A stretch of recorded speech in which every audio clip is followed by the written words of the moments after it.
E aí, meus queridos, tudo bem com vocês? Pessoal do primeirão. Vamos começar então. Acho que eu abaixei um pouco demais, pera. Aí. Vamos começar então a nossa aula 17, a Idade Média e a experiência do feudalismo. Pode sentar a bundinha na cadeira, pegar o cafezinho e a apostila, tá? É uma aula longa, só que eu vou dividir ela em dois, beleza? Pois essa aula ela é importantíssima para a gente entender o procedimento dos próximos fatos aí da história da humanidade, né? Afinal, estou falando de um período de 1000 anos, né, galera? Não estou falando de... Não vai interromper minha aula, não. Não estou falando de um período simplesmente de pouquíssimo tempo histórico, mas de um período que causou um impacto muito grande, tanto na formação de territórios na Europa nessa época, quanto na formação de costumes, tá? Os historiadores até costumam dizer que é mais fácil muitas vezes a gente mudar um sistema econômico que parece impossível, né? Por exemplo, quantas pessoas vocês conversam que acreditam que o capitalismo pode simplesmente desaparecer, né? E é mais fácil mudar o sistema econômico do que uma cultura, né? De fazer uma mudança de um tipo de cultura predominante, tá? Aí vem a dica da historiadora para quando você estuda períodos afastados da nossa história e que muitas vezes são mais difíceis de serem entendidos. Muito simples. Estude a elite predominante e a classe dominada, né? Comece observando como a sociedade funcionava, quem era o Estado dessa época, ou seja, quem organizava as leis, quem fazia a organização civil, quais eram as culturas predominantes desse Estado ou dessa organização política, né, social. E aí sim você vai entender todo o desdobramento no resto da sociedade, esse poder. Por quê, galera? Estudando o poder, estudando as elites, eu consigo entender tanto as reações contra essa elite, quanto também o que essa elite cristalizou na sociedade, o que ela deixou como marca nesse tempo, tá? Então, o estudo de diferentes visões da história sempre é importante para nós, tá? Então aqui a gente vai fazer esse exercício hoje, tá bom? Então vamos lá. A Idade Média ela tem uma peculiaridade, que é o quê? Não tem um Estado forte, presente, dominando as pessoas através de leis, de sanções e de território. O que a gente vai ter é a igreja como Estado. Então a gente vai ter uma experiência de um Estado completamente religioso, né? E que, como no resto da sociedade, era dividido por privilégios, tá? Vocês não pensem que os bispos, que os papas, que a galera do alto clero eram pessoas comuns, camponeses, dentre outras coisas, né? Entre outras cositas, mas eles eram, na verdade, na maioria, nobres, tá? E isso já vai mostrar um recorte aí dessa sociedade estamental, que é uma sociedade de pouca mobilidade de classe, né? Então, sim, existe uma lógica de dominação, porém, diferente dos outros tempos históricos, que esses nobres iriam estar dominando a igreja, é o contrário que acontece aqui. Então, alguns historiadores ficam meio confusos no sentido... Desculpa, gente, não confusos, eles têm, na verdade, muitos argumentos. Mas eu falo que pra gente que estuda história, fica às vezes até difícil de defender que existiam classes sociais da Idade Média. Muitos historiadores dizem que não eram bem classes sociais, não era bem uma luta de classes que estava acontecendo ali. Era mais, na verdade, uma sociedade que se ordenou, organizada em torno da igreja, e que essa igreja foi organizada com aliança com esses nobres. Então, a gente vê muito mais uma sociedade de acordos, mesmo que esses acordos não sejam escritos nem nada, e mesmo que os camponeses muitas vezes, né, não concordaram em não terem um pedaço de terra, mas a gente vê muito mais um acordo entre essas elites, né?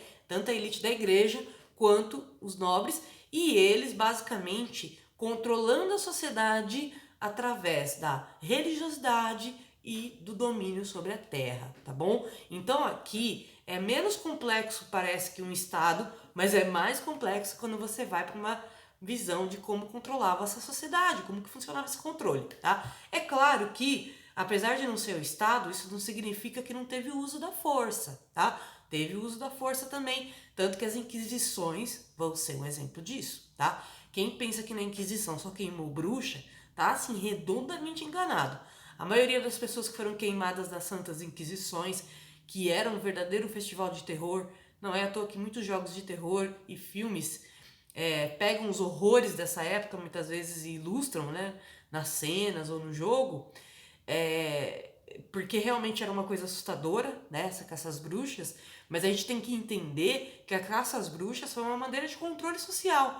Então havia sim um uso da força, mas havia também o uso de uma força ideológica, né, que era a fé cristã, beleza? Então olha só, que se desdobrou de uma maneira até interessante de se observar, né?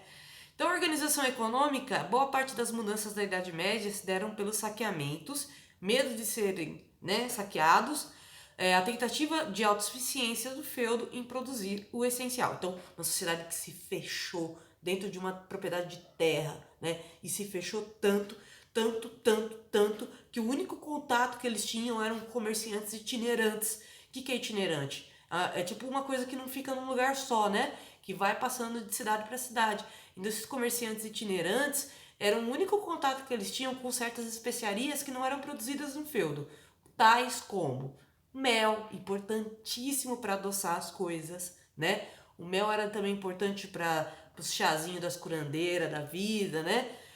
O sal, porque nessa época não tinha geladeira, né? Então o sal era bom para preservar as comidas, salgava-se muita carne para poder aguentar firme a carne. Mas vamos pensar, gente, se você deixar um prato de arroz e feijão de um dia para o outro, ele já apodrece. Só para constar aqui. É claro que demora as 24 horas certinho, talvez em 12 horas não, mas 24 horas ele já era. Imagina nessa época como eles faziam para preservar essa comida. Então envolvia muito tempero e muito sal na comida. E ao mesmo tempo também o consumo rápido daquilo que era feito, né? Daquilo que era cozinhado. Porque eles não podiam ficar moscando, né, galera? Uma época que não tinha recurso, eles tinham que sobreviver com pouco. Desperdiçar comida não era assim, nem cogitado, né? Era até mais cogitado comer a comida podre do que simplesmente jogar fora, entende? Então, continuando, também foi associada por valorizar as relações mais fechadas, mais íntimas, né, galera? Com grande caráter moral religioso. Então é o seguinte, em vez de você ter um império do qual você pertence, agora você vai pertencer à sua família. Isso vai ser uma grande mudança para a Idade Média. Então, se você é pertencente à sua família, tudo que a sua família faz, você vai fazer também. Então, tem uma questão de ofício da hereditariedade. Não tinha essa coisa de eu quero trabalhar no que eu tenho realmente vocação. Aqui você vai trabalhar no que os seus pais trabalhavam e os seus filhos vão trabalhar no mesmo negócio que vocês. Primeiro, porque não tinha escola. Vamos começar pelo básico. Então você aprende muita coisa na escola que te dá essa liberdade para escolher um outro trabalho, certo? Agora, nessa época não. Então eles tinham que aprender o ofício, muitas vezes as crianças, indo com os pais trabalhando junto. Tô falando de uma época que infância sequer nem existia na cabeça das pessoas, né? Eles encaravam crianças como pequenos adultos. Então eles tinham responsabilidades iguais, praticamente, né? O que era bem cruel, se a gente parar pra pensar. E também que fazia a vida ser tão curta, né? Trabalhar muito cedo, né? E ao mesmo tempo escassez de recurso, né? Doença. A vida na Idade Média era muito arriscada e por isso era muito encarada como uma coisa sagrada, divina, associada à criação de Deus, né? E aí, galera, o interessante de tudo isso é que esse trabalhador que passava esse ofício para o filho dele era o único ensinamento que ele ia passar, além do ensinamento religioso. Aí você pensa, né? Enquanto os nobres passavam o ofício da cavalaria, né, para os seus filhos, os ofícios de guerra, de controle, ou até religiosos, né, um deles viravam clérigos ou viravam irmãs, né, madres, aqui a gente tem uma relação diferente em um aspecto. Por quê? Essa ligação com a igreja vai acontecer primeiro entre a alta classe. Então, a religião era uma maneira do nobre se conectar com aquele camponês. O camponês se sentir parte daquele nobre, tendo os mesmos ideais morais dele, religiosos, tendo as mesmas visões de mundo que ele. Mas aquele camponês nunca ia ter a oportunidade de estar dentro do alto clero como nobre. Inclusive, só vai ter o baixo clero em uma maneira expressiva, a ponto de várias famílias pobres poderem ter um filho que vai ser padre, né, e tudo mais, que era motivo de orgulho, Vamos dizer assim, galera, que nessa época o baixo clero era bem pequeno e não tinha uma necessidade tão grande, tá? E é legal porque assim, se a gente estudar a história da Igreja Católica na Idade Média, você entende toda a lógica da sociedade da Idade Média, já que ela era a cultura predominante. Então dava pra entender o que movia essas pessoas, sabe? E aí eu vou comentar um pouco mais sobre isso, mas enfim, né? Continuando, entre os castelos, aqui no segundo slide, havia o manso senhorio. Então o castelo não era só o local de casa, né, do senhor e de poder e ostentação, de certa maneira. Ele era uma fortaleza, ao mesmo tempo, que tinha uma guarda e ele também tinha um estoque, onde a comida ficaria guardada de qualquer invasão ou saqueamento. Então havia essa necessidade de segurança. É uma sociedade fundada em cima do medo, né? E que viu os valores da Roma Antiga caindo por terra. E por ver eles caindo por terra, substituíram esses valores por valores cristãos. E esses valores cristãos, eles meio que confortavam eles, né? Confortavam com essa ideia desse Deus totalmente bondoso e benevolente, né? E a partir de agora, diferente dos deuses gregos e romanos, né? Que eles têm um lado bom e um lado ruim. Então Zeus pode ser o Deus que te abençoa, mas pode ser o que te pragueja, que acaba com a sua vida, né? Agora Deus vai ser só bom, vai ter uma separação entre bom e mal. O Deus vai ser só bom e o mal vai ser totalmente ligado à figura do Lúcifer, né?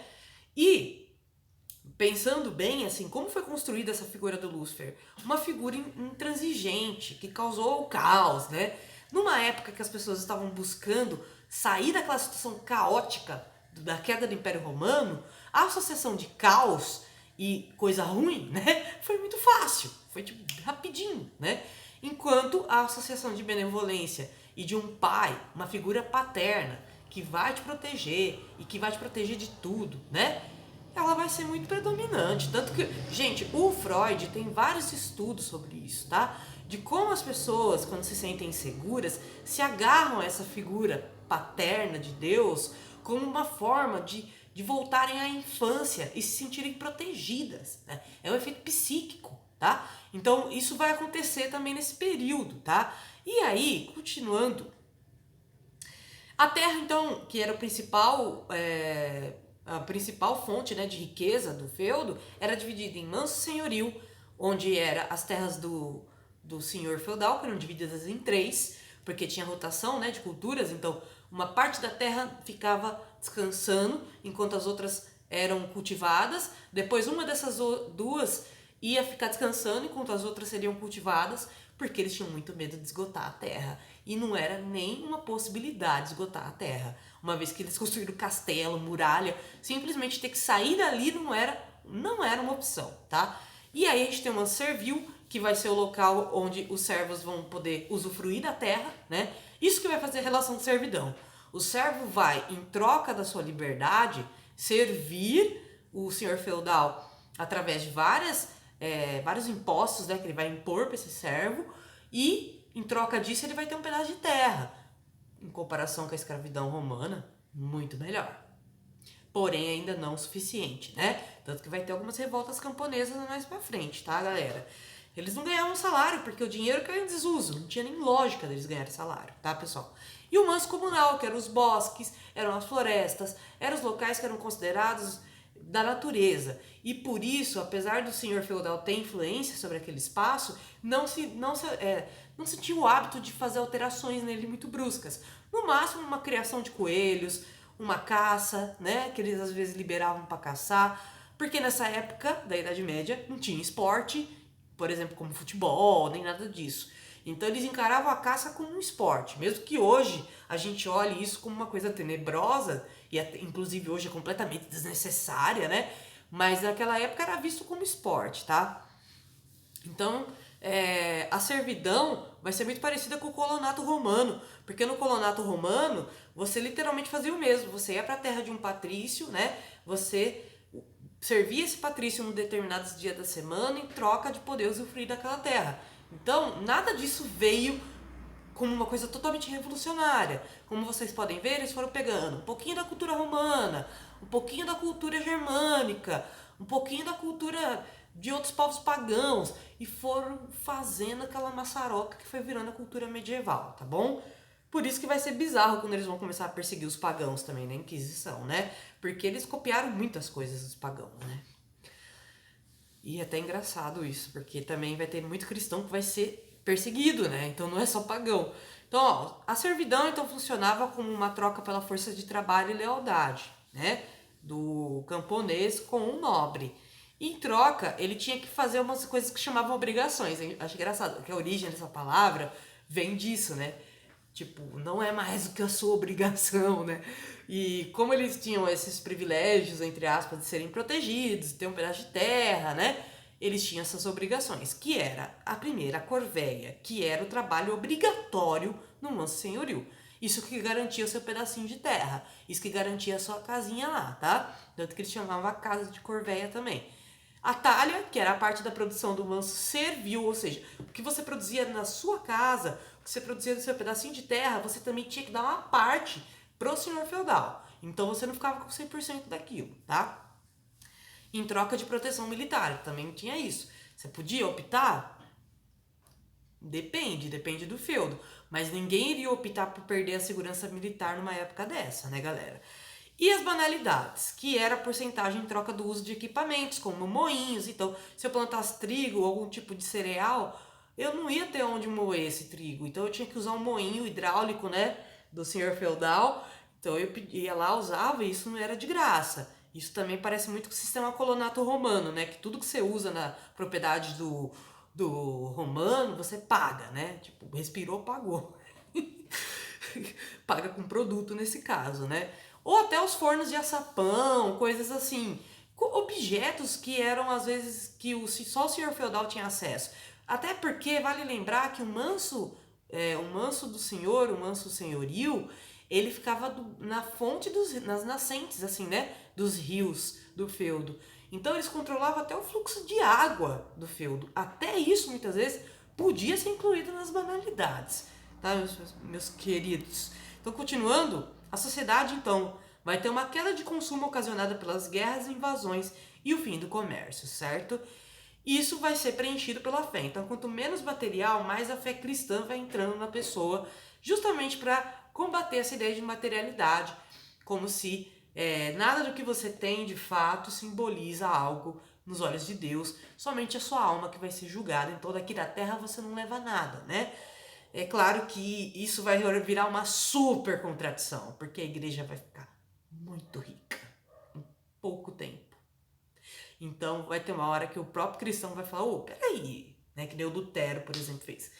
A gente não pregava a ideia de que o importante é a alma e não o que você carrega dentro do bolso, né? Por que a igreja está acumulando tanta riqueza, então, né?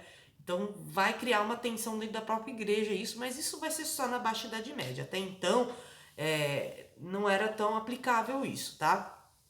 A fé cristã servia como guia para lidar com o medo da ocasião, mas também da falta do básico, né? Uma espécie de preparação para o juízo final. Assim, tudo perpassava por uma visão moral entre bem e mal. Aí eu já comentei na aula aí sobre os sinos das igrejas, acho que não, né? O sino da igreja ele tinha várias funções e dependia muito da maneira que eles batiam ele. Ele podia ser uma coisa ruim, podia ser uma invasão que estava acontecendo, então eles tocavam o sino da igreja para avisar as pessoas, para se proteger, né, dentro do castelo. Podia ser um sinal bom, podia ser um casamento, podia ser uma notícia boa, né, uma boa colheita. Podia ser um sinal ruim, no sentido de uma condenação de morte, ou até uma morte, né? Então o sino da igreja era uma forma quase de imprensa daquela época, né? De comunicar as coisas para as pessoas, tá? A igreja tinha essa função de estar colocando a população a par e também de contar o tempo. A igreja batia o sino na hora de acordar, batia o sino na hora da missa antes de dormir, né? E dentre outras cositas más aí, tá? É engraçado porque o espaço da igreja não vai ser tão utilizado pelo povo nessa época. Vai ser mais os clérigos que vão usar o espaço da igreja, tá? Então associavam a doença a problemas da alma, como se fosse má conduta da pessoa refletida por fora. Gente, eu vou falar uma coisa. Eu juro pra vocês, não é zoeira. Tem um livro que chama O Diabo no Imaginário Cristão, que ele fala de coisas que a igreja considerava possessão demoníaca. E dentre essas coisas estava flatulência muito fedida. Até se você soltasse aquele famigerado peido Desculpa falar desse jeito, punzinho lá, né? De flores, aquela flor da morte, no caso, né? Que fede tanto que as pessoas morrem, né? Se ficar muito perto. Eles diziam que era uma forma de possessão, porque tudo que saía do corpo e que era considerado asqueroso, nojento, que causava medo, que causava repulsa, eles associavam a coisas demoníacas, né? Então até isso era associado, mas só para vocês terem uma ideia, uma cólica de rim, por exemplo, era associado, porque ele colocou lá que uma dor contínua por muito tempo era considerado possessão demoníaca. Cólica de rim ela não tem freio, cara. Ela é uma cólica que não para nunca, né? Ela dá de uma vez assim, você só fica esperneando e gritando.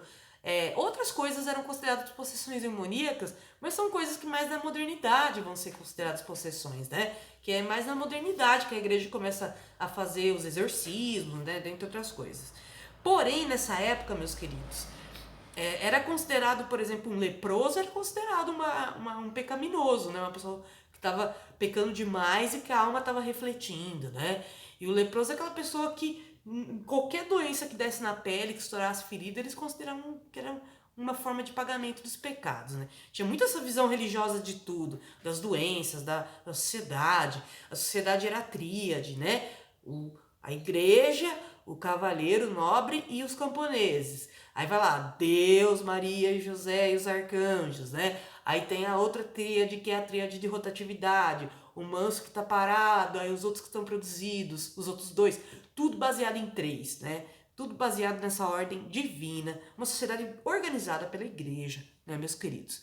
Então, por último, não menos importante, que é mais interessante até, a igreja considerava o casamento uma ótima maneira de criar comportamentos de gênero. Então havia uma preocupação muito grande em criar mulheres submissas à igreja. E por que submissas à igreja? Porque a educação era feita pelas mães. Então, na visão da igreja, se as mulheres fossem submissas, elas educariam crianças submissas também. Tá entendendo? Então foi uma questão de dominação da igreja atacar as mulheres. E quando eu digo atacar, gente, infelizmente começa uma história de perseguição às mulheres muito doida, que vai resultar na Inquisição, tá? E de associação das mulheres ao pecado original por conta da Eva, de associação às mulheres ao demônio, né, ao diabo. E eles acreditavam mesmo, né? Inclusive, na época que a mulher ficava menstruada, eles isolavam a mulher, porque eles diziam que a menstruação era uma conexão da mulher com o inferno. Tanto que a mulher não podia falar com ninguém, estava proibido de dialogar com essa mulher. É como se ela tivesse possuída, cara. Mas assim, tem muita curiosidade interessante da Idade Média, galera. Eu não vou poder ficar falando porque não tem como dar uma aula mais longa que isso. Mas o que vocês vão perceber é o seguinte: o casamento não era baseado no desejo, no amor. Não tinha essa de, porque as pessoas se apaixonaram e casaram. Não. Era um casamento baseado entre negócios de famílias, que tinha que ser do mesmo estamento, ou seja, camponês com camponês, nobre com nobre, né? Dentro da igreja ainda haviam casamentos, mas eram só entre os nobres também. E mais interessante ainda, né, é que eles falavam que não devia amar a pessoa que você casou, você devia só ter uma família. Então eles estavam interessados na ideia da procriação. O amor era irrelevante para a igreja, inclusive eles até diziam que era errado, porque se você amasse a pessoa, você ia virar capacho dela. Tá errado, não totalmente. Mas eu acho meio pesado, né? Você entrar na vida íntima da pessoa desse jeito. Mas é isso. Era um universo todo criado na vida íntima, né? Porque era muito fechado, né, galera? As pessoas não tinham contato com outros povos, então acabou se tornando um universo também de dedo no meio aí da vida alheia, né? Então a vontade de Deus como prática jurídica refletiu o direito germânico baseado nas leis da natureza, já que Deus era visto como a natureza, né? Então, a partir de agora, os julgamentos vão ser baseados nas Sagradas Escrituras, né? E isso vai ser um pouco complicado. Vai ser um pouco complicado, porque não vai ter mais lei escrita. Se a lei escrita foi instrumento dos plebeus na Roma Antiga, tirar essas leis escritas foi para justamente, novamente, tornar essas leis uma exclusividade da elite. Tá bom, meus queridos? Então, um beijo para vocês e eu espero que vocês fiquem bem. Até a próxima.